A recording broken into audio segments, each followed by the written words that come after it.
Hello students, आज से हम केमिस्ट्री के छोटे छोटे टर्म्स को जानने वाले हैं, जिसमें से पहला टर्म है एटम। एटम के बारे में इस वीडियो में हम आपको पूरा डीपली से बताने वाले हैं कि एटम क्या होते हैं, इसकी क्या विशेषताएं हैं, इसका व्यास क्या होता है, इसे हम किस तरह से देख सकते हैं। तो चलिए एटम को जान लेते हैं। एटम जो है, एटम का हिंदी होता है परमाणु। परमाणु क्या होता है? तो smallest particle is called atom.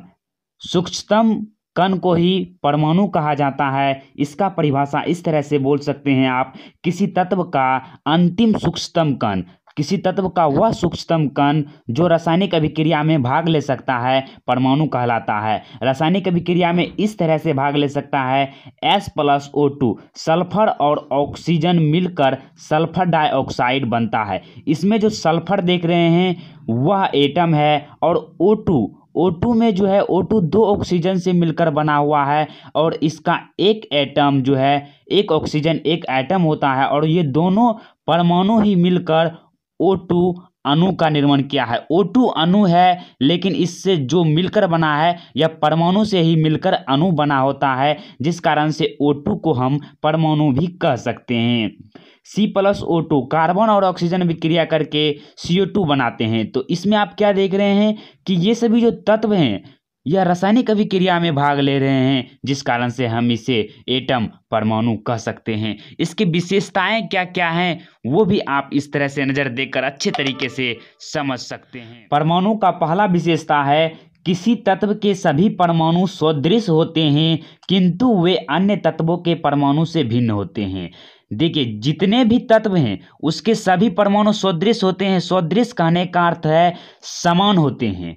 Example के लिए Na2, सोडियम के यहाँ पर दो परमाणु दिए गए हैं, Na और Na। देखिए, दोनों Na ही है।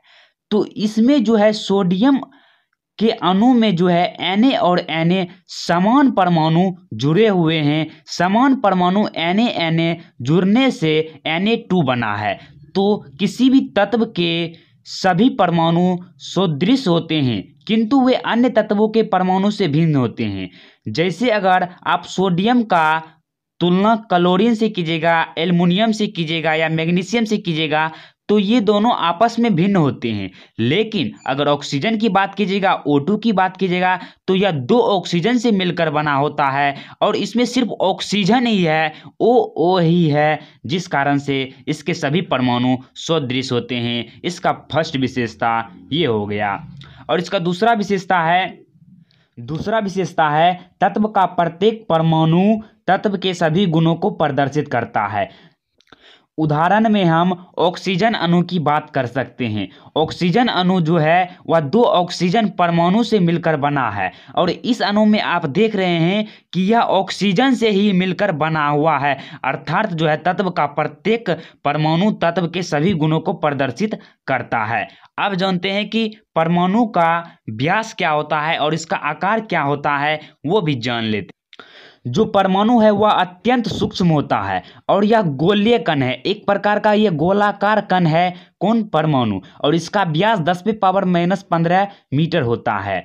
और जो है इस परमाणु को हम अपने खुली आंखों से नहीं देख सकते हैं, कैन नॉट सी, अर्थात इसे हम खुली आंखों से नहीं देख सकते हैं। परमाणु इतना छोटा है, लेकिन परमाणु के गुणों का, विशेषताओं का उल्लेख किया गया, तो उसे बिना देखे हुए कैसे किया गया वो भी हम आपको बताएंगे।